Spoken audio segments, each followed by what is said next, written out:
Bonjour tout le monde. J'ai l'honneur et le plaisir d'animer cette séance où nous allons accueillir Madame Belamri d'Algérie, Madame Yanta du Cameroun et ma collègue et amie Madame Morded qui est ici présente. Alors, je vais vous donner la parole, Madame Belamri. La durée de la communication sera de 20 minutes. Voilà.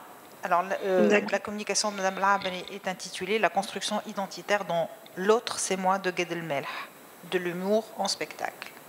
Nous vous écoutons, Madame. Merci, Madame la modératrice, pour cette présentation. Et permettez-moi tout d'abord de saluer de ce colloque. Et je suis très heureuse de faire partie de cette rencontre riche et fructueuse qui porte sur une notion pluridisciplinaire qui est l'humour. Donc l'intitulé de ma communication, c'est la construction identitaire dans l'autre c'est moi de Gad El-Melh, de l'humour en spectacle. Notre réflexion est centrée sur la problématique des traits combinatoires de l'identité discursive dans le discours humoristique qui demeure soumise, d'après Ahmozi, à plusieurs modalités d'ordre textuel, discursif, symbolique et reste tributaire de l'éthos discursif qui détermine l'identité et la singularité de l'auteur. Le discours humoristique dépend également des traits de l'éthos préalable qui renvoient aux différents acteurs du champ médiatique, metteurs en scène, médias, publics, etc. Ainsi, l'image identitaire de l'auteur engage l'idée d'un espace de circulation discursive à travers lequel s'exprime une forme d'appartenance socioculturelle. Ceci dit, notre objectif est d'analyser les procédés discursifs de l'acte humoristique déployé en spectacle en nous référant à l'analyse du discours et en nous appuyant principalement sur l'analyse de l'éthos et de la paratopie. Visant une étude socio-discursive, nous nous intéressons particulièrement aux modalités de construction de l'identité discursive dans un spectacle humoristique. En ce sens, nous nous penchons sur des spectacles joués par le célèbre humoriste marocain Gad El-Melh, à travers lesquels l'acteur vise un public francophone en délivrant une critique sociopolitique de la réalité de son pays ainsi que celle des pays maghrébins. Le choix du corpus est porté sur son troisième spectacle, L'autre c'est moi, interprété en 2005 pour la première fois.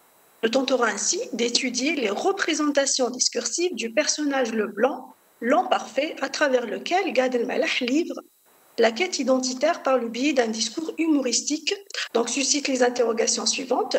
Sous quelle forme se présente l'éthos de l'humoriste et l'éthos du personnage le blanc? Et quels sont les procédés humoristiques déployés par l'acteur pour reconstruire une identité jouée sur scène. Donc, notre démarche analytique est ainsi focalisée sur deux axes principaux. Donc, nous tenterons tout d'abord de nuancer les différentes constructions des images identitaires, les images affichées et attribuées dans le discours humoristique de Gad El-Melh et de son personnage le blanc, tout en nous appuyant sur les concepts de l'éthos dit, l'éthos montré et l'éthos préalable développés par Mengunou. Nous analyserons les traits de ressemblance et de différence entre les attributs identitaires de l'auteur et de son personnage afin d'expliquer les modalités d'une reconstruction identitaire.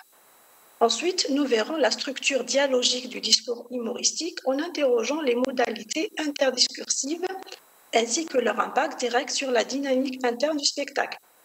Enfin, nous étudierons les modalités de la construction identitaire en interrogeant les stratégies paratopiques déployées par l'acteur. Donc, le corpus d'analyse, dans le cadre de cette recherche, nous nous proposons d'analyser un spectacle humoristique composé de 5 sketchs du one-man show de Gad El-Melh intitulé L'autre c'est moi, qui a été joué pour la première fois au théâtre de Lyon en 2005, dont le réalisateur est Jean-Louis Cap. Les sketchs sont les States, le ski, le blanc, les sports et Je ne suis pas blanc.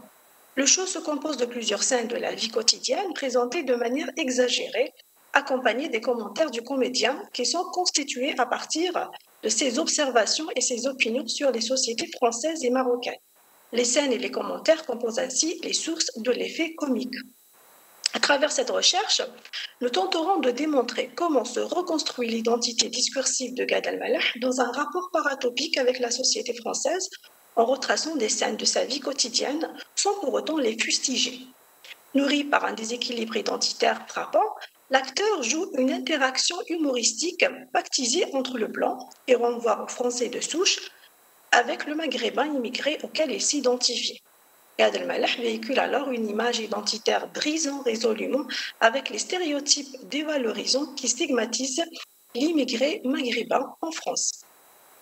C'est par l'humour qu'il inverse ces stéréotypes en transformant en avantage ce qui pouvait auparavant apparaître comme handicap, c'est-à-dire l'entre-deux langues et l'entre-deux cultures. La méthodologie d'analyse vers un modèle d'analyse hybride.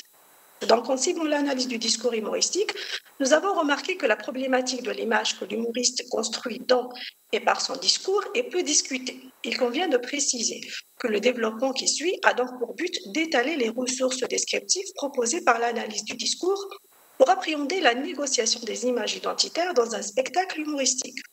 Dans cette perspective, nous présentons maintenant les processus de construction de soi en nous appuyant sur les modalités constructives de l'éthos, en le considérant comme un modèle d'analyse opérationnelle dont nous aurons besoin pour comprendre les modalités de reconstruction de l'identité en spectacle humoristique. Ceci dit, Mengno affirme que ceux qui occupent constamment la scène médiatique sont associés à un éthos que chaque énonciateur peut confirmer ou infirmer. L'éthos consiste ainsi à faire une bonne impression sur l'auditoire en donnant une bonne image de soi. Mais agir sur autrui nécessite parfois une corrélation entre la dimension rationnelle et la dimension passionnelle de l'éthos.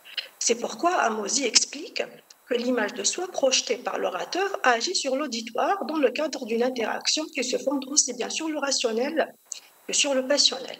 L'éthos sera ainsi analysé suivant une perspective discursive que nous envisageons comme une construction à la fois dynamique et collective. C'est une citation de Chani et Orekioni. Nous partons ainsi du principe que dans le discours humoristique, l'éthos de Gad Elmaleh se reconstruit dans et par son discours humoristique.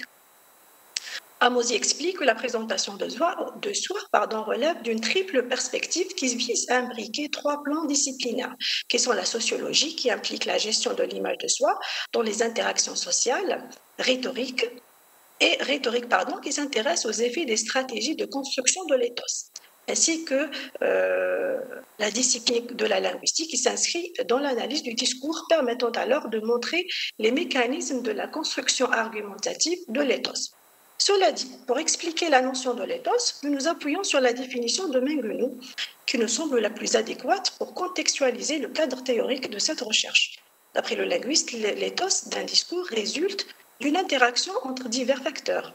Éthos prédiscursif, c'est-à-dire éthos montré, mais aussi les fragments du texte où l'énonciateur évoque sa propre énonciation, éthos dit, et il y a aussi l'éthos effectif, celui que construit tel ou tel destinataire résulte de l'interaction de ces diverses instances dont le poids respectif varie selon les genres de discours.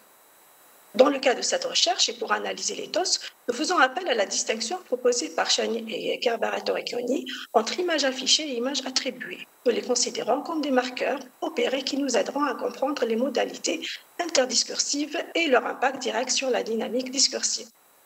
La déconstruction identitaire en spectacle humoristique, éthos préalable, éthos dit et éthos montré. Donc, si nous nous référons au trait de l'éthos préalable de Gad Elmaleh, nous remarquons qu'il reflète une identité hybride qui est aussi entre deux cultures. Une culture arabe, puisée dans son vécu qui s'étale de la naissance jusqu'à l'adolescence au Maroc, son pays natal, en plus d'une autre culture dite occidentale qui le rattache directement à la France, son pays d'accueil. Cela dit, Gad Elmaleh est un comique et acteur français d'origine marocaine, né à Casablanca le 19 avril 1971. De nationalité marocaine, française et canadienne. Il demeure un artiste polyglotte qui joue ses sketchs en français et également en anglais. À l'âge de 17 ans, il a quitté le Maroc et est allé au Québec pour étudier les sciences politiques.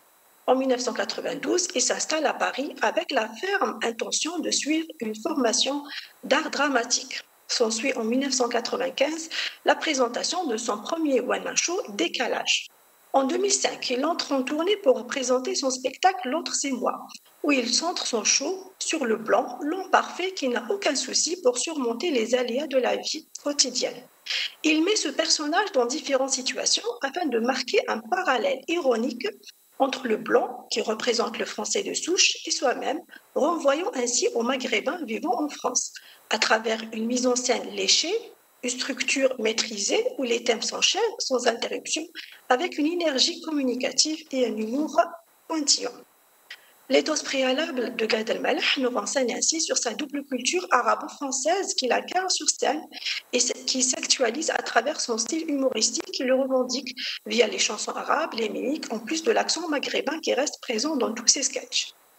En actualisant son éthos préalable, Gad relate le début de sa carrière artistique au Maroc en répondant ainsi à la question d'une journaliste. Donc je cite, en fait, la scène a toujours fait partie de moi, à Casablanca, au Maroc, la ville où j'ai grandi. Mon père me confiait le soin d'annoncer ses numéros publics. J'avais à peine 8 ans et j'adorais ça, monter sur les planches, me tenir face aux spectateurs et sentir tous les regards rivés sur moi. Ainsi, vivant au sein d'une famille polyglotte, Gad Elmaleh n'a pas hésité à s'appuyer sur la richesse de ses racines identitaires pour alimenter les histoires des personnages qui font vivre ses sketchs. À ce propos, le comédien ajoute à la journaliste, il dit « À la maison à Casablanca, on parlait français, mais dans la rue, je parlais arabe. Ma grand-mère parlait le judéo-arabe. J'aimerais un jour apprendre l'arabe à mon fils de 4 ans. » Donc nous remarquons ainsi des ressemblances au niveau des traits identitaires de l'humoriste et de son personnage mis en scène dans L'autre c'est moi. Ces attributs identitaires s'actualisent en effet au niveau de la langue et de la culture. Il s'agit ainsi d'une mise en scène de soi qui demeure motivée par la volonté de brosser une dérision constructive qui se focalise sur une réflexion profonde de la place de l'immigré maghrébin dans la société française.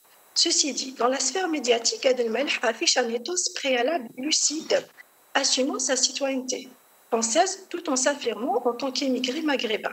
À ce propos, il déclare lors d'une interview « Je pense qu'à l'heure où il y a des inquiétudes sur l'antisémitisme, à ce moment justement, j'ai envie de demander la nationalité française pour dire que je suis dans un endroit qui m'a accueilli. » Donc, l'éthos dit que Gad Elmaleh affiche dans son spectacle L'autre c'est moi fait référence à une crise éthotique, déclenchée par quelques écarts verbaux prononcés dans son spectacle humoristique et qui demeure amplifié par les traits de l'altérité. La stratégie discursive suivie par l'acteur est nourrie ainsi par une volonté de faire interaction entre la culture du blanc, le français de souche qui incarne un modèle de perfection identitaire, avec les écarts interculturels du moi, renvoyant à l'émigré maghrébin à travers des répliques telles que « c'est la première fois de ta vie que tu vas skier, t'es là, t'as le cœur qui fait tam-tam-tam ». Et à ce moment-là, il y a un mec qui passe, il te fout la honte internationale, super skieur, genre clac, clac, clac. Toi, tu n'as pas décollé, tu es là, tu regardes, et ta copine, elle dit « putain, il skie trop bien ». Tu vois de quel genre de mec je veux parler. Tu sais, ces mecs blancs, déjà, il est blanc, blanc, blanc, comme ça, avec des lunettes, comme ça. Que si toi, tu l'aimais, on dirait une mouche. Lui, ça lui va, il est beau gosse. Donc, nous constatons que Gad déploie en effet une stratégie discursive basée essentiellement sur l'identification des stéréotypes identitaires qu'il relève à partir d'une comparaison ironique entre le blanc, actualisant les clichés du beau gosse, sportif, élégant et cultivé, et l'arabe maghrébin qui revendique une identité subalterne. L'expression de l'altérité est omniprésente dans tous les sketchs de son spectacle humoristique. Le discours de Gad est ainsi centré sur un ethos dit, prenant un positionnement idéologique centré sur l'acceptation de l'autre et la volonté de défendre les valeurs de l'altérité. En impliquant son auditoire à travers une stratégie ancrée sur l'interpellation via les ombrayeurs toi et tu, à l'exemple de les sourcils, ils sont congelés, le bonnet, il t'arrive jusqu'ici. Tu as remarqué que quand tu es débutant, tu penses toujours que la pente, elle est trop en descente. Donc, il est important de signaler que l'audience est consciente de ses racines. C'est pourquoi il est facile pour elle de comprendre la signification de son discours humoristique. Gad Elmaleh joue donc sur cette riche interaction entre son public en créant une relation interlocutive, proche et familière afin d'amplifier les réactions attendues d'un public averti. Ceci dit, l'abondance de l'éthos dit dans le spectacle humoristique L'autre c'est moi ne fait pas abstraction à l'importance de l'éthos montré. Celui-ci se manifeste à plusieurs niveaux sémiotiques, concourant à la mise en œuvre de la scénographie énonciative, à commencer par l'attitude générale de l'acteur, en plus de la composante co-verbale de sa performance, gestes et prosodie. Ainsi, Gad Elmaleh affiche un ethos montré qui s'appuie sur une grande performance à la fois physique et linguistique. Le comédien occupe pendant 2 heures la scène et monopolise la parole avec une intensité telle qu'elle lui permettant dès lors de moduler les rires de son public. On dit que sa gestuelle et les questions qu'il pose sur scène vont bien au-delà de la simple ambition de satisfaire l'auditoire. L'acteur mise sur un discours paraverbal éloquent qu'il conjugue avec son ethos discursif. Ainsi, l'expression de l'étonnement, de la surprise ou de l'enchantement passe souvent par une mimique expressive qui met en lumière un jeu humoristique centré sur une forme particulière de posture énonciative pigée dans l'expression corporelle. L'éthos humoristique, analyse d'une construction dialogique. Donc, nous nous intéressons maintenant au caractère dialogique et interactif du discours humoristique de Gad Elmaleh, en nous appuyant sur l'étude des traits de l'éthos humoristique dans le spectacle L'autre c'est moi. Nous appuyons ainsi sur la notion d'interdiscours, inspirée des principales modélisations de la théorie bakhtinienne. Mengno explique en effet que l'interdiscours est l'ensemble des unités discursives relevant du discours antérieur du même genre, de discours contemporains d'autres genres, etc., avec lesquels un discours particulier entre en relation explicite ou implicite. L'auteur affirme que tout discours est traversé par l'interdiscursivité. Il a pour propriété constitutive d'être en relation multiforme avec d'autres discours. D'entrer dans l'interdiscours, donc ce dernier est au discours ce que l'intertexte est au texte. Ceci dit, dans notre corpus, nous avons remarqué que l'éthos humoristique de Gad Elmaleh s'inscrit dans une forme d'interdiscursivité appuyée par l'usage de la comparaison qui s'articule par une construction discursive mettant en relief le positionnement identitaire de l'acteur. Prenons ces exemples. Le premier exemple, toi, tu crois qu'il a lui du chocolat dans la bouche, comme toi sur les dents. Donc, le marqueur dialogique dans l'exemple ci-dessous comme marque une inégalité argumentative qui stipule un déséquilibre identitaire marqué par l'éthos humoristique.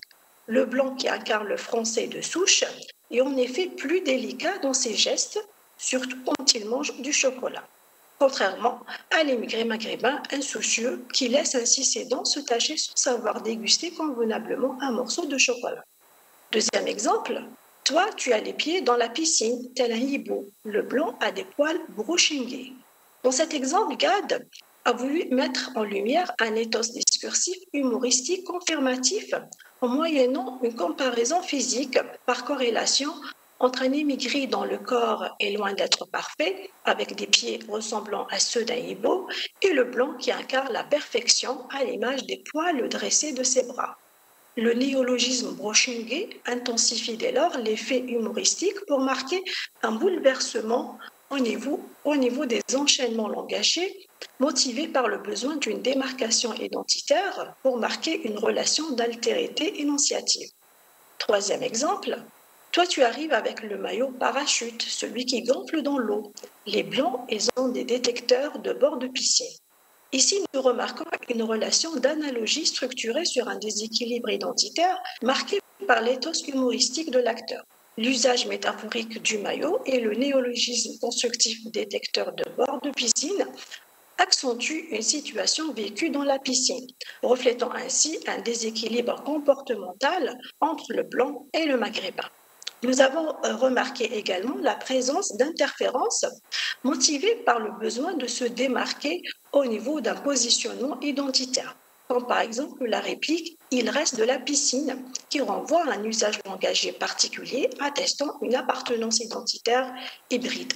De tout ce qui précède, nous affirmons ainsi que la structure de l'éthos humoristique de Gad Elmaleh dans L'autre c'est moi reste tributaire d'une forme d'interdiscursivité marquante qui s'accentue sur l'usage de formes langagières particulières telles que le néologisme, la métaphore et l'interférence. La paratopie en spectacle vers une autodérision constructive. Donc la paratopie, c'est un concept introduit en analyse du discours par Dominique Mengno qui désigne la condition d'un discours constituant, religieux, esthétique, philosophique, et celle de tout créateur qui construit son identité à travers son discours. Le créateur apparaît ainsi comme quelqu'un qui n'a pas lieu d'être, aux deux sens de la locution, et qui doit construire le territoire de son œuvre à travers cette faille même. Son énonciation se déploie à travers l'impossibilité même de s'assigner une véritable place. Il nourrit sa création du caractère radicalement problématique de sa propre appartenance à son propre champ discursif et à la société. La paratopie joue en effet sur deux niveaux qui sont le champ et la société et non pas sur la seule relation entre le créateur et la société.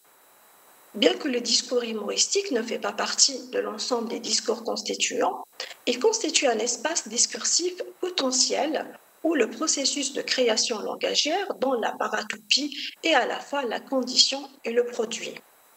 Ainsi, dans notre corpus de recherche, il a été considéré que le discours humoristique de Gad Elmaleh favorise des stratégies paratopiques spécifiques d'ordre discursif qui se focalisent sur un ajustement paradoxal entre deux réalités distinctes, qui sont le moi et l'autre. S'appuyant sur des contraintes identitaires qui se manifestent dans et par l'espace discursif humoristique, l'éthos de Gad Elmaleh demeure paratopique, puisqu'il ne semble pas savoir se positionner par rapport au blanc, représenté comme un modèle admirable, auquel il faudrait fortement s'identifier. Gad déclare dans son spectacle « Je l'ai regardé et je me disais dans ma tête, t'inquiète, un jour je serai comme toi ». Le titre du spectacle, L'autre c'est moi, nous renseigne dès lors sur le procédé auto-ironique qui semble régir tout le discours humoristique de Gad Elmaleh. Nous considérons ainsi ce paradoxe ironique comme une stratégie paratopique qui nourrit l'acte humoristique de l'acteur, favorisant dès lors une mise en contexte d'une réalité absurde, nourrie par des stéréotypes et des clichés que l'acteur veut bannir. Gad déclare dans son spectacle alors « Je dis pas que j'ai envie d'être blanc, parce que pour moi le blanc n'est pas une couleur de cheveux, c'est un concept. Tu peux être blanc dans ta tête et brun sur ta tête, et inversement. » Donc de plus, les stratégies paratopiques employées dans L'autre c'est moi sont également favorisées par l'usage d'autres procédés humoristiques tels que l'implicite et le présupposé, à travers lesquels Gad présente une réflexion identitaire paradoxale pour s'interroger sur sa place dans la société française. Prenons ces deux exemples. Le premier exemple, il était avec ses enfants en train de leur parler en blanc. Il y avait le blanc, il était là en classe blanc. Il n'y a que des blancs là-bas. Donc la mise en œuvre d'une paratopie dans ce premier exemple est ainsi conçue pour permettre le déclenchement d'un sens identifiable qui cristallise un malaise identitaire auquel l'acteur ne semble pas en mesure de surmonter. La répétition du terme de désignation le blanc dans l'exemple suscité et même tout au long du spectacle indique une stratégie d'insistance centrée sur une autodérision constructive.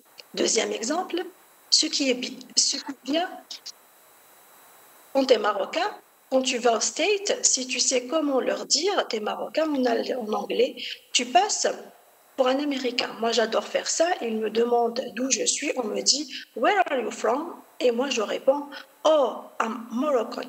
Dans ce deuxième exemple, Gad Elmaleh joue sur un parallèle phonique entre les concepts de marocain et américain, afin d'afficher une représentation identitaire ironique. Sa stratégie paratopique est ainsi constituée d'un ensemble d'embrayeurs de personnes. On me dit, moi je réponds, d'où je suis. Donc ils mettent l'accent sur le caractère paradoxal de son appartenance sociale. Ensemble, les stratégies paratopiques dans L'autre c'est moi s'appuient sur une autodérision constructive pour témoigner d'un décalage identitaire et culturel qui marque l'humoriste. En guise de conclusion, nous affirmons que l'humour de Gad Elmaleh dans L'autre c'est moi fonctionne comme une auto-analyse qui interroge les mécanismes d'une pseudo-altérité axée sur un paradoxe identitaire apparent. Les stéréotypes et les représentations identitaires nourrissent alors le discours humoristique de Gad tout en le transformant en un espace de réflexion sur sa propre place dans la société française. Il a été considéré également que l'éthos humoristique de l'acteur est composé à partir d'une construction dialogique qui reste tributaire d'une forme d'interdiscursivité marquante. Cette dernière s'accentue sur l'usage de formes langagières particulières telles que le néologisme, la métaphore et l'interférence. Enfin, il en ressort de notre analyse que les stratégies paratopiques déployées par l'humoriste sont identitaires et témoignent d'une grande volonté de se positionner par rapport à un paradoxe identitaire qui interroge la place de l'émigré maghrébin dans la société française. Et merci. Merci beaucoup. Merci beaucoup. On passe à la communication de Madame Yonta qui va nous parler de 2 comédie clubs comme lieu humoristique de virtualisation des interactions humaines et de dialogue des cultures. Vous avez 20 minutes. Madame Yonta, oui. Bien, bonjour une fois de... Le son est très très fort. Vous m'écoutez? Oui. Allez-y. Vous m'écoutez, s'il vous plaît?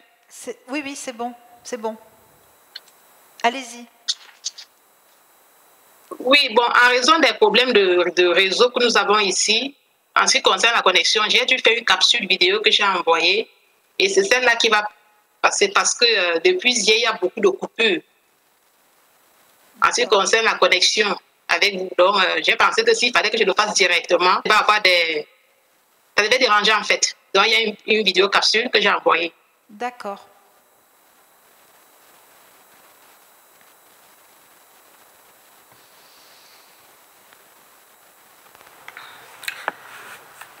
Chers membres de la communauté scientifique, bonjour et merci pour l'opportunité que vous nous donnez pour faire la présentation de l'économie de notre travail. Il sera assez difficile de parler du théâtre en général et de l'humour en particulier sans faire allusion aux notions d'identité et d'altérité. 2 raisons peuvent être avancées ici. La première réside sur le fait que l'humour donne au comique sur scène d'exposer son identité ou celui du personnage qu'il incarne. La seconde donne de comprendre que le théâtre ou l'humour est conçu pour être joué devant un public. Ce dernier, étant très éclectique, incarne ou représente l'altérité. Il est donc observé des interactions humaines à travers le jeu humoristique. Autrement dit, il y a échange de paroles entre le comique sur scène et son public. Les interactions humaines, de par leur importance dans le développement de la société, sont également mises en exergue au niveau scriptural. Et c'est dans ce cas de figure que l'on observera 2 ou plusieurs comiques sur scène pour un même sketch. On peut alors se rendre à l'évidence que l'humour entraîne le lecteur ou le spectateur dans une virtualisation des interactions humaines, non seulement au niveau scriptural, mais aussi au niveau du spectacle. Forcément, avec la rencontre de l'identité et de l'altérité, il y a contact et dialogue des cultures. Ceci est d'ailleurs le souci des humoristes Valérie Ndongo et Djamel Debbouze qui ont mis sur pied des programmes humoristiques.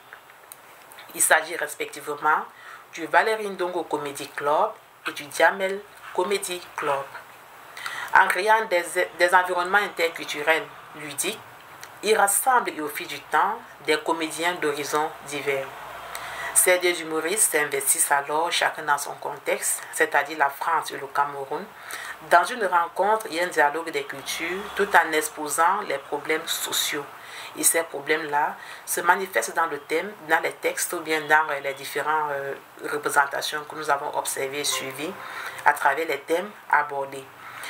C'est dans cette logique que ces productions humoristiques peuvent être problématisées, non seulement comme lieu de rencontre et de dialogue des cultures, mais aussi comme forme d'engagement de l'humour dans les affaires publiques.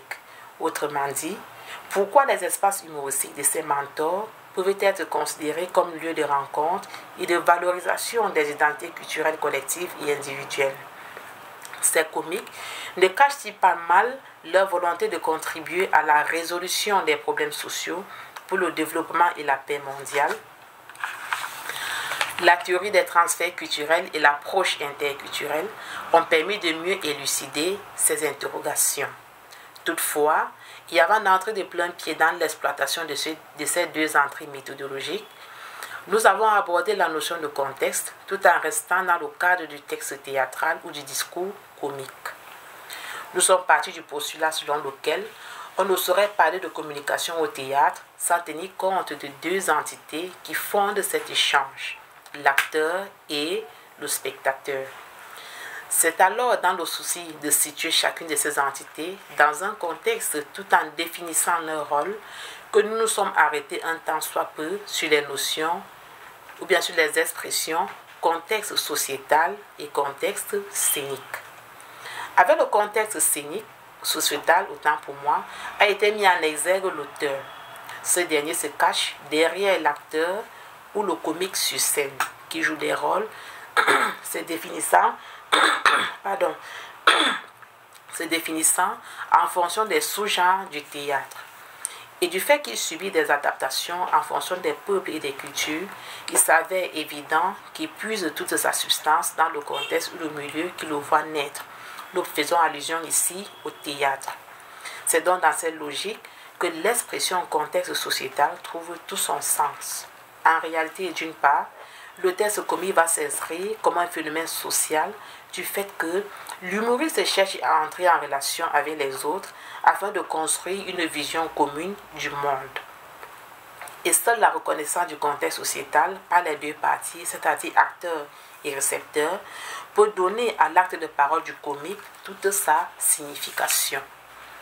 D'autre part, en s'engageant à faire une représentation des situations ou problèmes qui jalonnent la vie de l'homme, le comique vise aussi la délectation du lecteur ou spectateur qui souhaite passer sous silence la morosité d'un quotidien routinier au profit d'une évasion à la fois comique et ironique. Avec le contexte scénique, entre en jeu le spectateur ou public, car il occupe une place primordiale quant au décryptage du message passé sur scène. De fait, il s'inscrit dans le discours comique parce qu'il est le producteur de signification de ce discours. Et les différentes significations qu'il apporte au discours sont influencées par sa personnalité, son contexte social et culturel, voire les différentes connivences que l'humoriste crée avec lui. Il ne faut pas perdre de vue que l'humoriste, une fois sur scène, passe du contexte sociétal au contexte scénique. Ceci se justifie par le fait qu'il apporte d'une certaine manière ce qui est vécu dans un cadre plus large, c'est-à-dire la société, mais un cadre plus restreint qui est la scène. Et c'est à ce niveau que se joue la rencontre et le dialogue des cultures. Ceci a d'ailleurs été illustré lorsque nous avons abordé le point portant sur la théorie des transferts culturels et l'approche interculturelle.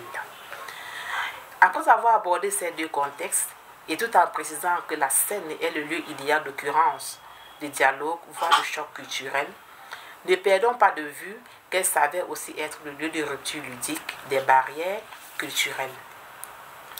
En abordant alors ce point, nous sommes partis d'une présentation brève de la théorie des transferts culturels à l'approche interculturelle pour arriver au fait que le Jamel Comedy Club nous plonge ou bien nous oriente dans une France monde et le Valérie Ndongue Comedy Club dans une Afrique monde.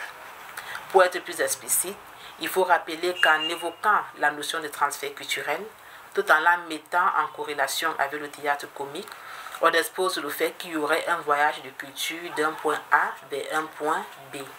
C'est ainsi qu'on voit un phénomène social et culturel qui ne reste plus cloîtré dans un seul espace culturel, mais qui s'étend sur d'autres aires via certains vecteurs. Et précisons que dans le cadre de cette analyse, le principal vecteur culturel est le comique sur scène. Et aborder l'approche interculturelle a permis de se rendre à l'évidence qu'il y a rencontre ou mise en relation de deux ou plusieurs cultures. C'est ainsi que l'étude des notions de culture, d'identité et d'altérité s'est faite de manière conjointe. Autrement dit, dans le Jamel Comedy Club, le Valérie Ndongue Comedy Club, chaque humoriste mis sur scène est porteur d'une identité et d'une culture. Il se pose aussi, et à des moments donnés, comme l'altérité suivant l'histoire qui est relatée. Suivant également les différentes acceptions de ces trois notions, l'on s'est rendu compte que ces deux concepts conduisent vers une France monde et une Afrique monde, comme surmentionné. D'une part, Considérer le Djamel Comedy Club, qui a vu le jour en France en 2006 sous la houlette de Jamel Debbouze, comme un grand pas vers une France monde, revient à reconnaître qu'il s'agit d'un côté d'un concept mondial dans la mesure où plusieurs continents sont représentés. De plus, et au niveau des prestations des comiques sur scène, il y a passage d'un contexte scénique vers un contexte mondial. Le contexte scénique renvoie ici à un assemblage de micro-contextes nationaux, de culture et d'identité individuelle. C'est ainsi qu'on a pu se rendre compte que ces comiques qui prestent dans ce contexte ont plus d'une nationalité. Alors on précise que au niveau de la répartition ou bien de la représentativité de ces cultures, nous avons eu d'un côté la culture originelle, c'est-à-dire qui renvoie à l'origine du comique qui presse sur scène, et de l'autre côté nous avons fait allusion à la culture d'accueil dans le pays qui a accueilli l'humoriste et l'a façonné. Et c'est pourquoi nous parlerons donc de culture originelle et de culture d'accueil. Et pour tous les comiques qui s'engagent dans le Djamel Comedy Club, la culture d'accueil est la France pour tous ces comiques-là. Et en ce qui concerne les cultures originelles, alors nous dirons que pour Jamel Debbouze, il s'agit du Maroc, pour Ahmed Chabi du Maroc, pour Claudia Tagbo, la Côte d'Ivoire, pour Kairon, l'Iran, pour Blanche Gardin, la France, pour Frédéric Chaud, la Chine, pour Thomas Guidjol, le Cameroun. Si nous restons dans le même esprit en ce qui concerne le Valérie Ndongo Comedy Club, nous nous rendons compte qu'il s'inscrit d'ailleurs dans la même logique que le Djamel Comedy Club. Valérie Ndongo nous a d'ailleurs avoué lors d'un échange que Jamel Debbouze est l'un de ses humoristes préférés. Donc, si le Djamel Comedy Club est fait à la française, cette expression est de nous, alors le Valérie Ndongo Comedy Club est un made in Cameroun, car on voit chez l'auteur de ce concept un souci de conservation et de valorisation de la culture camerounaise en particulier et africaine en général. Il faut également préciser que les humoristes mis sur scène ici n'ont pas une double nationalité et ceci justifie à suffisance leur désir de conserver leur identité car ils sont tous africains. Nous pouvons citer entre autres Valérie Ndongo lui-même qui est de culture camerounaise, El Professeur qui est du Congo-Brazzaville, Pissi la Dégameuse qui est de la Côte d'Ivoire, Norma qui est du Cameroun, Cerveau Magique qui est du Congo-Brazzaville, Colonel Dina qui est du Tchad et Omar Manette qui est de la Guinée-Conakry. Au regard de la portée de ces deux concepts, on peut se rendre à l'évidence que la scène pourrait être considérée comme espace ou contexte pluriel, en ce sens qu'elle est non seulement le point de convergence des humoristes porteurs de leur propre culture originelle, mais aussi le point de rencontre des espaces culturels individuels. Autrement dit, il y a d'un côté, et à travers la lecture des mises en scène, l'exposition du vécu des individus en société et la dénonciation des mots qui minent ces sociétés. Et de l'autre côté, il y a une volonté mal cachée de l'engagement de l'humour dans les affaires publiques et un moyen d'invitation adressé au public à l'évasion et à l'autocritique. Ceci a d'ailleurs été très perceptible au niveau des thèmes abordés. L'étude de ces thèmes a donné d'entrée de plein pied dans le dernier point de notre analyse qui a pour titre « Symbole du vivre ensemble ». Dire que l'humour s'engage dans la dénonciation ou un essai de résolution des problèmes qui minent la société revient juste à reconnaître que celui-ci s'intéresse au contexte ou situations qui jalonnent la vie de l'homme. Et ces différents contextes ici renvoient aux thèmes abordés par ces auteurs de la scène du rire. Dans leur engagement à présenter ces différents contextes sociaux et leur gangrène, les comiques de notre corpus prônent le vivre ensemble, voire la paix mondiale. Nous pouvons noter entre autres la richesse, l'infidélité, la misère, la propension à l'exotisme, la valorisation de la culture africaine, les nouvelles technologies, l'indépendance des pays, la drogue, le vivre ensemble, la guerre, le mariage, la religion, l'amour. Ces thèmes ont montré que ces humoristes représentent non seulement leur histoire personnelle, mais aussi celle de leur pays. Et avec de telles représentations, il y a non seulement exposition des interactions individuelles imaginaires, mais aussi des interactions directes avec le public. Ceci n'a pour objectif rien d'autre que l'appel à connivence avec ce public.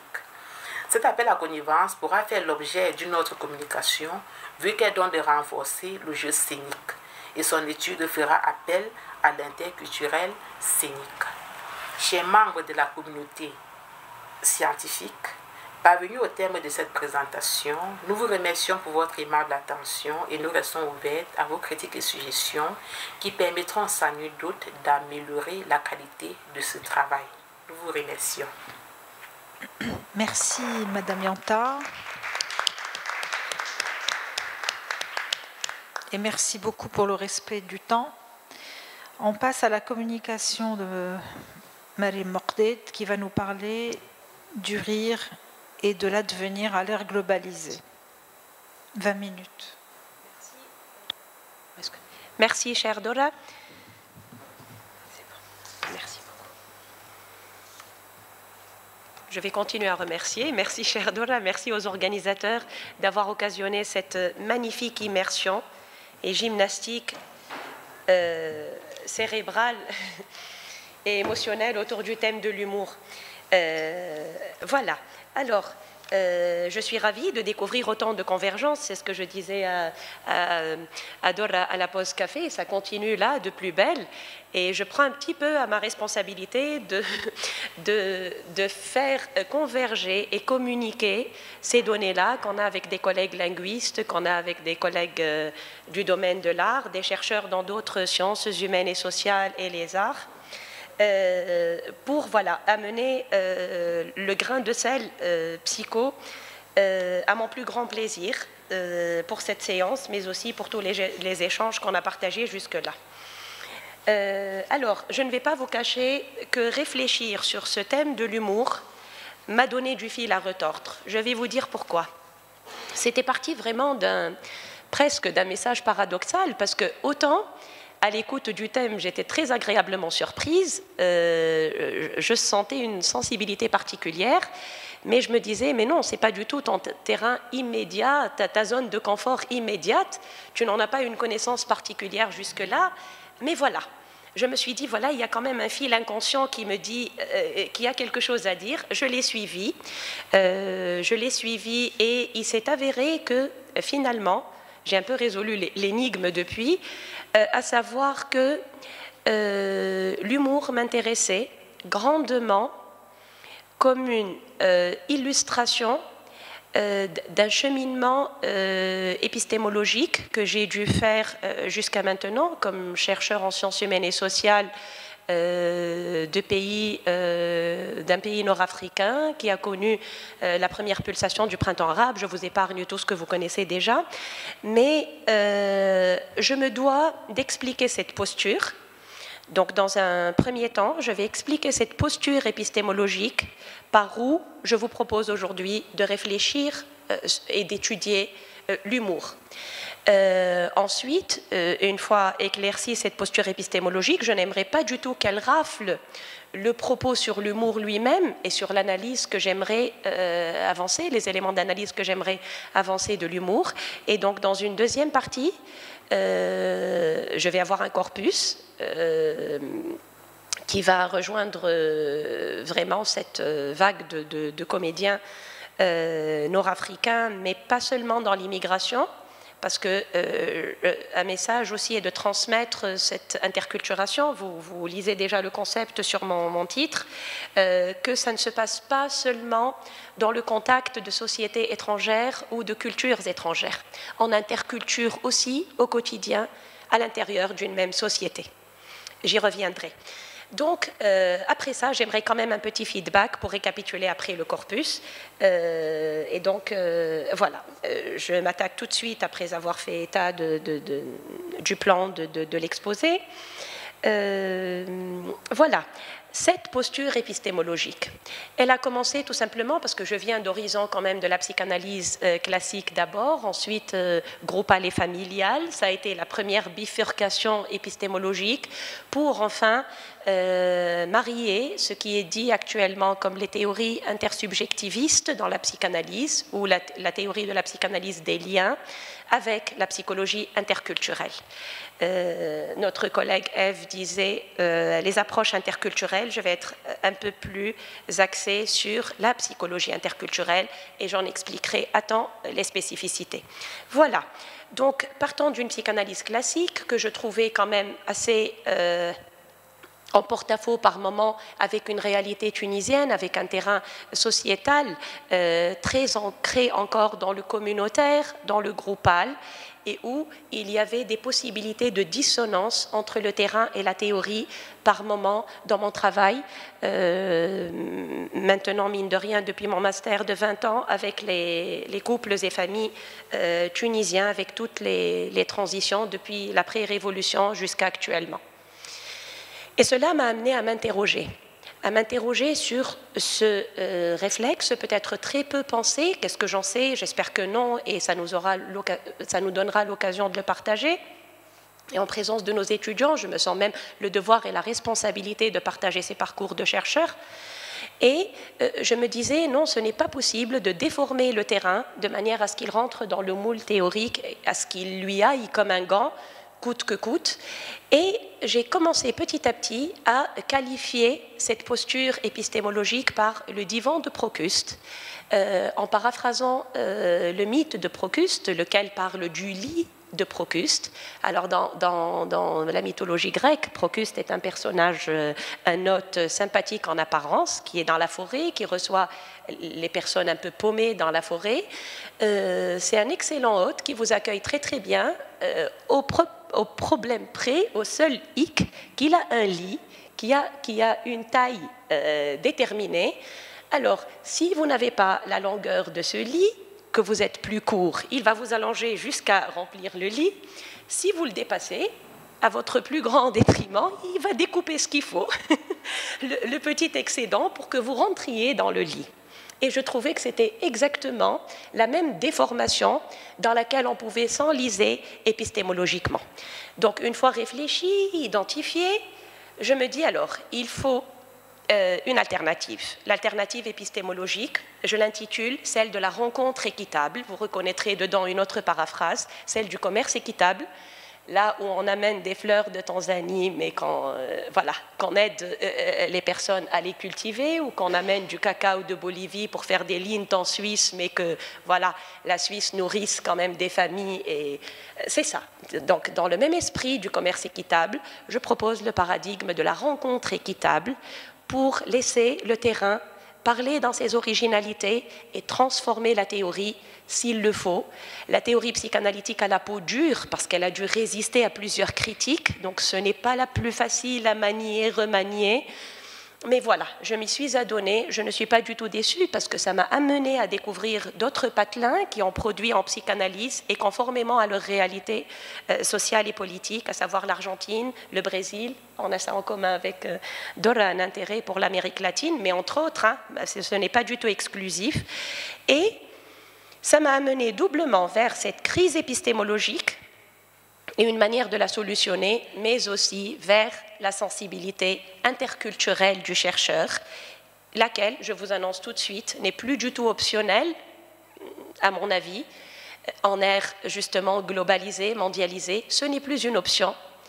Être dans une dynamique interculturelle est aujourd'hui, fait partie aujourd'hui d'une éthique scientifique du chercheur, je trouve. Voilà. Donc, je vous parle maintenant de l'humour. On y arrive dans ce paradigme-là.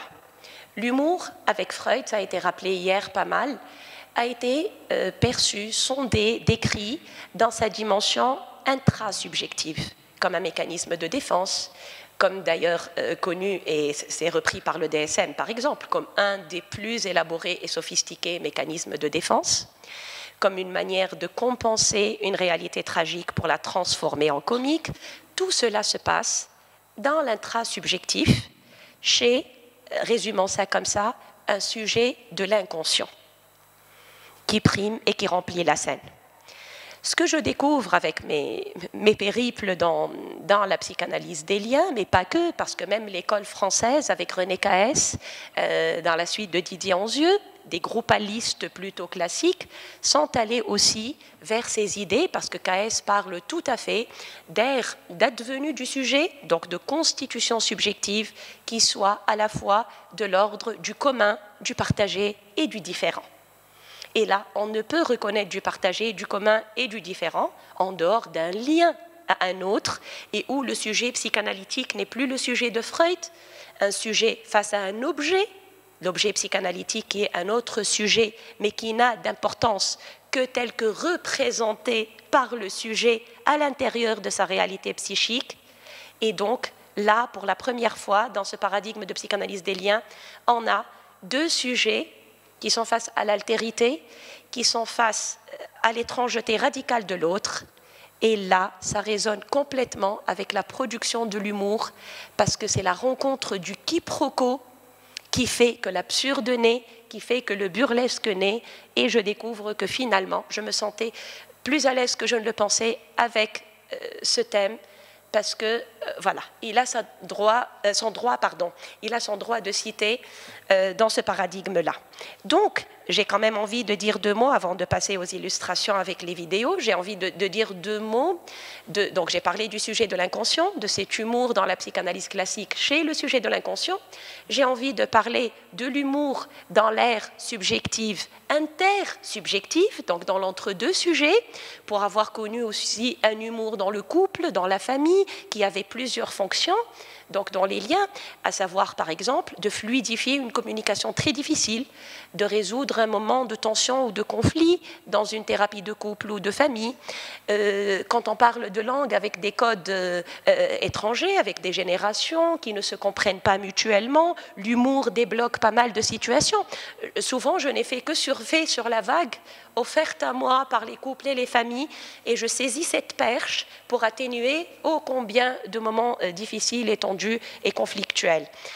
Pas seulement parce que l'humour, des fois, protège l'enveloppe familiale, c'est-à-dire qu'on va mettre le thérapeute en posture d'étranger, voire de voyeur vis-à-vis de la famille, pour qu'elle protège sa peau commune, diront les uns les autres, pour qu'elle protège sa peau commune, et qu'avec un humour codé, elle mette sur la sellette un thérapeute en le mettant face à un cours de sens, face à une incapacité d'interpréter ce qui se disent entre eux. Et nous obligeons à respecter et à rappeler au thérapeute que cette famille n'est pas née au moment où elle a débarqué dans son cabinet. Donc je voulais quand même dire la richesse de l'humour et la possibilité d'en parler, psychanalytiquement parlant, mais pas que, sur ces différentes aires d'advenue de la subjectivité.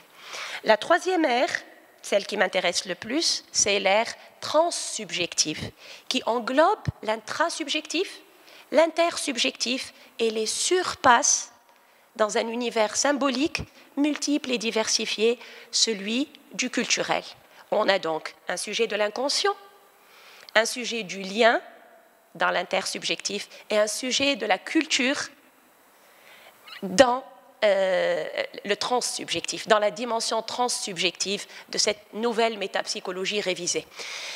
Et cette ère, je n'ai plus envie de dire justement la petite révolution que je viens proposer à l'occasion, aussi petite et modeste soit-elle, mais qui me tient tellement à cœur, à savoir que c'est le sujet de l'interculture désormais, pas du tout de la culture comme s'il y avait un contexte. Et là, ça me renoue avec notre thème, humour, contexte, à quel point une contextualisation de l'humour peut-elle, risque-t-elle de nous ramener à cette idée de divan de Procuste? Et c'est pour ça qu'hier je disais à quel point normaliser l'humour, à quel point...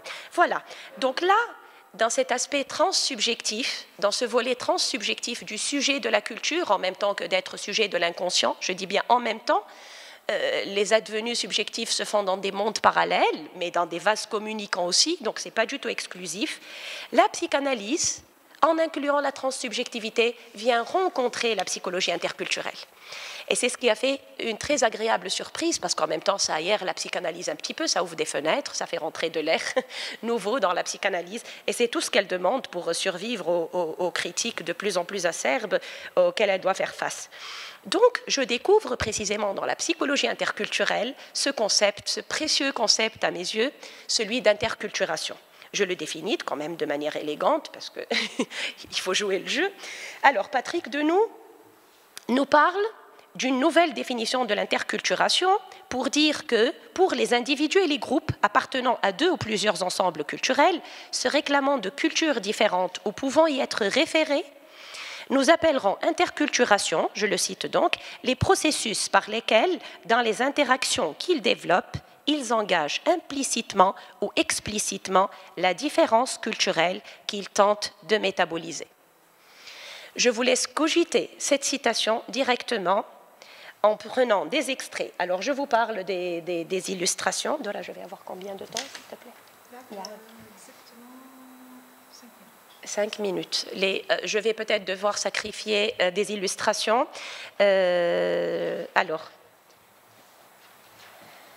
Yasmine m'a dit de réduire. Yasmine, ça ira. Alors, très bien. Tu peux te lâcher pendant 5 minutes. Ok. Alors, LC, plutôt lecteur là. Alors, je vais prendre ça d'abord. Ça y est, ça marche, Yasmine, merci. Je t'avais promis d'être autonome. Écoute, on va aller vers la première, mais peut-être raccourcir, la deuxième aussi. Je vais devoir arrêter l'extrait là, parce que voilà, j'avais besoin absolument que vous entendiez Star Wars AZ. Et c'est vraiment ça, l'interculturation. Ça veut dire que vous avez vu aussi le maniement de la langue avec la conjugaison au futur, avec des réalités sociales de type des piles qui ne sont pas là, système D, voilà. Ça nous rappelle tous un quotidien et un quiproquo interculturel entre un peu les pays on peut entre-temps, s'il te plaît, merci. L'autre extrait. Et voilà, je voulais absolument attirer votre attention sur comment cela commence au cœur même des clichés, des stéréotypes culturels qu'il utilise avec autodérision et qui nous permettent de voir la genèse de l'humour à partir d'un vécu d'immigration scindé dans cette découverte du quiproquo interculturel et que dans ce quiproquo même épuiser la naissance d'un aspect absurde, d'un aspect humoristique qui rejoint le lien avec la salle. Il leur parle, il leur dit « Daouj, vous devez être… » Voilà, il reconnaît les gens aux têtes et il s'attaque complètement. Donc ça le met complètement face à son inconscient qui a dû conjuguer tous ces paradoxes-là face aux liens et face au rapport entre les cultures. Une autre illustration, toujours du Marrakech du Rire 2019. Voilà. Je dois interrompre aussi parce que voilà, je voulais attirer l'attention. Alors vous avez lu vous avez entendu et le texte et le contexte et un petit peu la réaction de la salle, mais vous voyez très bien qu'ils utilisent que ces humoristes de l'interculturel, laissez-moi dire qui rient de l'interculturel et qui invitent donc les autres à s'interculturer sur cette base-là, en fait, vont être dans une autodérision qui les ouvre à l'autre, qui est une sorte de permissivité, de don d'accès sur des contenus verrouillés. On disait hier religieux, sexuels, vous avez vu, je leur ai niqué leur ramadan, les hassanettes avec les cartes mailles, voilà. Donc ça ouvre, ça détabouise pas mal de contenus, happés de tabous, parce que l'autodérision est à la base, ça veut dire je ris de moi, d'abord, ce qui nous laisse dans une sphère intrasubjective. Je t'invite à faire la même chose. Et là, vous voyez le gros plan sur la personne, Merci. Ouf, je vais devoir vraiment… ça va être des… Donc, le grand plan sur… on va pouvoir avoir 2 minutes. 2 minutes de rallonge? Non, pas du tout. Ça va pas… D'accord, alors oui. Donc je vais aller vraiment très vite. Et côté à contre-cœur, je voulais vous montrer au moins, pour que les personnes aillent regarder après, je voulais parler aussi de Riyad Satouf, qui a écrit L'Arabe du futur, Alors, c'est une série en 6 tomes d'une autobiographie en bande dessinée de Riyad Satouf, de père syrien, de mère bretonne. Et voilà, juste vous donner un petit peu la première de couverture de l'Arabe du futur 1, donc en 6 tomes. Je vous invite complètement à découvrir. C'est la mère bretonne, c'est le papa syrien. À un certain moment, il se radicalise, le couple se sépare, il repart en Syrie. Et Riyad Satouf, avec enfant bien sûr Gaddafi, toutes les dictatures arabes, avec la symbolique de la répression. Et Riyad va devoir composer avec ça, c'est lui en blanc. Donc voilà, c'est une page blanche à écrire un petit peu la symbolique sur les épaules de son père qui va repartir en Syrie, se radicaliser un coup, il sera chez les Bretons, il sera, voilà, pour faire de tout ça après. Alors, juste rapidement pour Jamel aussi, j'avais noté quelque chose, mais je n'ai pas pris tous les extraits. Alors, il dit, ma mère parle d'Emmanuel Macron en l'appelant Emmanuel Macroud, Emmanuel Macroud, et ça, j'ai été complètement happée parce que la mienne l'appelle, c'est une histoire vraie, Emmanuel Macaron. Donc, elle lui attribue le chic à la française, lui Macroud, donc on lui attribue des pleins. Voilà. Donc, vraiment, je vais dire 2 mots. Je vais dire vraiment 2 mots en conclusion. Donc, rire du quiproquo interculturel en inter ou intra-sociétal revient à s'interculturer par l'humour. Je prône donc, c'est pas la peine de revenir sur le paradigme, mais un paradigme de l'ouvert. J'emprunte cette expression à Francis Humbert qui le dit pour la pédagogie, de l'ouvert qui inclut l'inédit où l'humour trouve sa place comme une rencontre. On disait hier, quand on ne comprend pas l'humour de l'autre, né dans un autre contexte, qui a évolué dans un autre contexte, j'ai envie de dire, peu importe finalement le degré de compréhension mentale ou cognitive de l'humour, tant que c'est une substance de lien et tant que le quiproquo sert à entrer en lien, c'est ce que disait Salma tout à l'heure, à maintenir un lien antidote des effets délétères sur l'humain de la mondialisation, avec son automatisation qui va en crescendo. Donc, il s'agit au lieu d'être dans la multiculturalité qui n'est pas du tout l'interculturalité, donc au lieu de se juxtaposer et de mimer les uns des autres dans ce monde, cela nous donne la possibilité de se rencontrer réellement.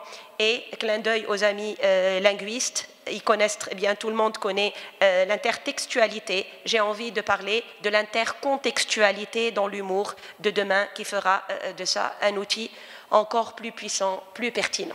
Voilà, merci. Je donne la parole à la salle. Il y a M. Berjab qui est par là. Il y a un micro.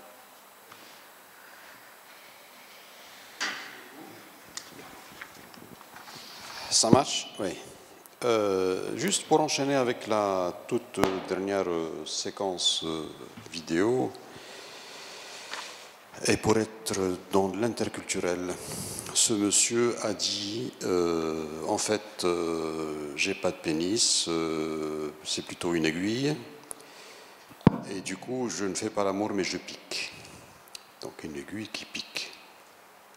Et je ne peux pas ne pas faire le lien avec une grande expression de chez nous, et je vous invite tous et toutes à l'entendre autrement. Cette expression da'wa en fait هي دعاء معناها دعاء وقت اللي نقولوا يعطيك دق. Comment on peut entendre ça après avoir vu ça?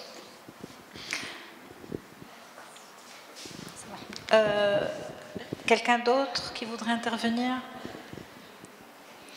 Le pénis a aussi un autre nom, déjà je vous le dirai après, qui rappelle aussi cette idée-là. Je ne sais pas si je peux le dire en public, je ne sais pas. Est-ce que c'est possible ou pas? Tout est possible. Je pense que ça ne va pas heurter les sensibilités plus que... Non, il y a un mot tunisien pour dire pénis, c'est bunta. Oui. C'est pointe, la pointe, c'est l'aiguille. Quelqu'un d'autre? Oui, par là. Pardon. Merci. Merci Dora, merci. Je remercie Madame Mariam Bramri, Jacqueline Evianta, particulièrement parce qu'elle a tenu à être présente même à travers une capsule qu'elle a enregistrée la veille. Et Madame Mariam Moqded, Mariouma, donc pour ce brillant exposé.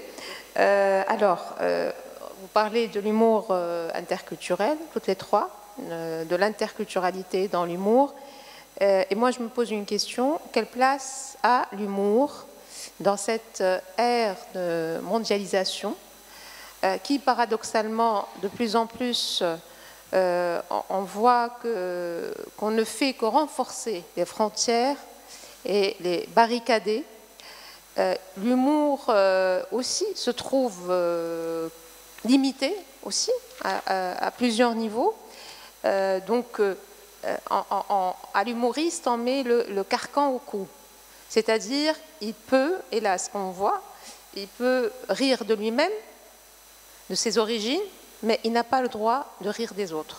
Ce qui n'était pas le cas dans les années 80 et les années 70.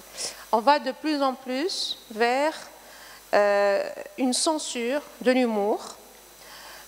Et ça, je me pose beaucoup de questions, peut-être les intervenantes, je cherchais une question justement qui pourrait intéresser tout le monde, jusqu'où l'humour peut aller et peut se libérer aussi de ce carcan, que justement, on est dans la paradoxalité la plus totale. D'une part, on a le droit de parler de tout, on prône soi-disant une liberté d'expression, et aussi, d'un autre côté, on est complètement dans la censure de l'humour. Parce que l'humour, c'est ce qui touche le plus, à mon sens. Voilà. Quelqu'un d'autre? Non? S'il n'y a personne, alors j'interviendrai moi-même. Alors, je vais un peu dans ton sens, Salma. Moi, je pense qu'on ne peut pas rire enfin, il y a une règle de politiquement correct parce qu'on appose le mot culture dessus, justement. Dès qu'on parle de culture, les gens deviennent allergiques parce que ça renvoie à tout ce qu'a connu le monde au moment de la colonisation, des empires coloniaux, etc., et du post-colonialisme, etc., etc. Donc, il y a une allergie par rapport au mot culture. Alors, je pense que si on décontextualise, c'est-à-dire que si on sort de ce schéma-là de l'interculturalité et de la culture, enfin, si on n'appose plus ce terme-là ou ce concept-là à la situation, je pense qu'on peut le faire. Il suffit juste d'utiliser un autre mot. C'est pour ça que j'en viens à la communication de Mariam. Je me demande si on est vraiment dans l'interculturalité. Je pense qu'on est dans l'intercontextualité. D'ailleurs, tu l'as dit, toi, à la fin, tu as avancé la notion d'intercontextualité par rapport, par exemple, au sketch de Jamel Debbouze. En fait, il y avait dans l'audience de ce spectacle des gens de tous les horizons. Des gens de Rio de Janeiro, de France, du Maroc et d'autres encore, et tout le monde riait de la même chose. Donc on n'est pas tellement dans l'interculturalité dans la mesure où on appartient à ce moment-là, dans ce contexte-là, à une même culture humoristique. Donc du coup, lorsque Jamel Debbouze parodie des scènes de Star Wars avec Dark Vador, avec les piles qui fonctionnent, qui manquent, etc., on utilise quand même des référents qui sont connus de tout le monde. Universel. Universel. Les piles, Dark Vador, tout le monde connaît, Star Wars. En fait, on est plus dans l'intercontextualité que dans l'interculturalité. En d'autres termes, Jamel Debbouze ne rigole pas des différences de culture, finalement, ou ne fait pas rire des différences de culture, mais plutôt des différences des conditions matérielles. Et il suffit de mettre le mot culture dessus pour que notre regard change, en fait. On peut tout à fait enlever le mot culture et mettre contexte, tout simplement. Et à ce moment-là, le problème est résolu, en fait. Donc, est-ce qu'on peut vraiment parler d'interculturalité? Je ne sais pas. Je pose la question, en fait. Parce que finalement, tout le monde le comprend, cet humour-là. Du coup, on n'est plus dans l'interculturel. C'est paradoxal, parce que... Oui. Parce que c'est la mondialisation qui l'occasionne. C'est ce que je peux de la changer là tout de suite. Je me permets de répondre. Bon, après, s'il y a les collègues virtuels, peut-être qu'elles demandent Peut-être qu'elle demande à répondre, mais entre-temps, je vais le faire. Alors justement, j'avais envie de rebondir par rapport à ce que disait Dora et de dire, finalement, Star Wars, on le connaît pourquoi? Parce qu'il y a ces bons côtés, disons, de la mondialisation qui nourrissent un certain substrat universel qui nous permettent déjà de communiquer. Et justement, quand j'avais parlé, l'idée de ce paradigme de l'ouvert, c'est pour ça que j'étais vraiment tiraillée dans la communication, à quel point ça va être raflé par l'épistémologie, mais la position que je prenais était tout aussi déterminante pour l'intelligibilité du propos qui suivait et d'une illustration sur le phénomène de l'humour, comme ça aurait pu être un autre phénomène, mais que l'humour joue tellement bien. Alors j'ai envie de dire, justement pour répondre à Salma, interagir avec Dora en même temps, que l'humour, justement, j'ai été portée à penser, c'est pas encore mentalisé pour que ça soit scientifiquement une hypothèse plausible, mais j'ai ce sentiment que je cogite depuis un moment, que l'on est dans l'ère de la mondialisation, justement, avec ce background de plus en plus commun à l'humanité, mais avec des dérives de plus en plus, insidieuses, mais en catimini, on est en train de subir je les appelle entre moi et moi comme ça, en attendant les nouveaux habits de la dictature, à savoir qu'on va te dire, d'accord, ce n'est pas ta culture, je t'abouillise, tu n'en ris pas, mais tu n'en ris pas non plus parce que c'est celle de l'autre, pas touche. Attention, donc il y a cette éthicisation, c'est une sorte d'éthique imposée, mais très tyrannique, très dictatoriale. Ça, je vais vous dire, pour essayer un petit peu de partager avec tout le monde, et que tout le monde visualise la chose. Alors, je suis en contact avec des personnes au Canada qui évoluent immigrées elles-mêmes, et donc je suis très soucieuse du regard d'une personne étrangère à la... Alors, dans les facultés, ce qui se passe, c'est qu'on invite les étudiants à sortir, à participer au Gay Pride. Vous pouvez porter la cause homosexuelle, LGBTQ+, ou pas. On va vous obliger à la faculté d'aller peindre les routes dans les couleurs du drapeau, d'aller... Bon, on est loin de la conviction. Comme le Canada a jusque-là porté le titre de success story un peu dans la gestion de l'immigration, alors que c'est des personnes qui font du racisme positif par rapport aux autochtones. Ça veut dire vous êtes autochtone, amérindien, vous raflez le poste. Jusqu'à en avoir des manifestations d'autochtones dans la rue pour dire « Ah non, moi j'ai fait des études aussi, hein, ne me faites pas cadeau de ce poste parce que voilà, je veux entrer en concurrence, disait avec le blanc, parce que je ne me considère pas amoindri par rapport à lui. » Donc c'est vraiment, il y a vraiment ces nouvelles formes qui passent alors là par le virtuel, par tous les canaux et les médias qu'on disait de la mondialisation. Et si nous, chercheurs en sciences humaines et sociales, sommes dupes à ça, la dérive est encore plus grave. Donc voilà, pas touche au dogme, une manière d'obliger les gens à adhérer à des causes dites de la modernité, de l'hypermodernité. Mais tout à fait, mais tout à fait. Oui. Oui, et puis d'un point de vue psychanalytique, c'est vraiment, et d'un point de vue psychanalytique, c'est même une mondialisation vendue sous ces habits d'utopie qui ne fait qu'attiser Freud à parler du narcissisme des petites différences. Moi, j'ai vu des étudiants à Aix-en-Provence, des Algériens, des Marocains, des Tunisiens, annuler des matchs de foot parce qu'il n'y avait pas 11 joueurs marocains versus 11 joueurs algériens. Mais je voyais les étudiants, je disais, mais mince, alors quel est l'objectif finalement de leur après-midi foot? C'est bien de prendre du bon temps, de se défouler. Ils annulent, ils partaient quand il n'y avait pas. Mais je me disais, c'est pas possible, mathématiquement parlant, il y a une solution. Il y a un Marocain qui rejoint les Algériens et le match de foot. Et ça, je me suis dit, non, il faut le lire à un deuxième degré. C'est une manière de dire, ah, la France, tout France, disait ma camarade de table, et là, je renvoie à Édouard Glissant, essayiste martiniquais, qui a parlé quand même depuis belle lurette maintenant du tout monde, du tout monde, en étant fils de la Martinique, immigré dans l'Hexagone, voilà. Et donc, j'avais envie de dire vraiment que, voilà, cette idée d'exacerbation du narcissisme des petites différences, où on va dire alors non, chère France, tu nous accueilles tout le monde, mais tu nous fous en même temps dans un même sac les Maghrébins. Alors non, du côté de chez nous, on sait très bien qu'un Tunisien ne comprendrait pas le dialecte marocain et qu'entre Tunisiens et Marocains, on parlerait français pour se comprendre. Et donc non, arrêtez ces foutaises, on n'est pas ce même sac. Voilà, on va remettre ça sur un terrain de foot, ça sera vraiment des Algériens contre des Tunisiens, contre une manière un peu de rétablir la différence culturelle parce qu'elle est naturelle. La diversité est un état de l'humanité, on ne pourrait le dénigrer et vendre cette utopie de la mondialisation ne fera, si on n'en est pas conscient et qu'on ne le manie pas à l'avance, ne fera qu'exacerber les mouvements nationalistes, les mouvements radicaux à la recherche d'une différence plus que naturelle du genre humain. Absolument. Il y a 1 heure de retard quand même par rapport à ce qui était prévu, j'ai l'impression. Donc, est-ce qu'il y a d'autres intervenants, d'autres questions, commentaires?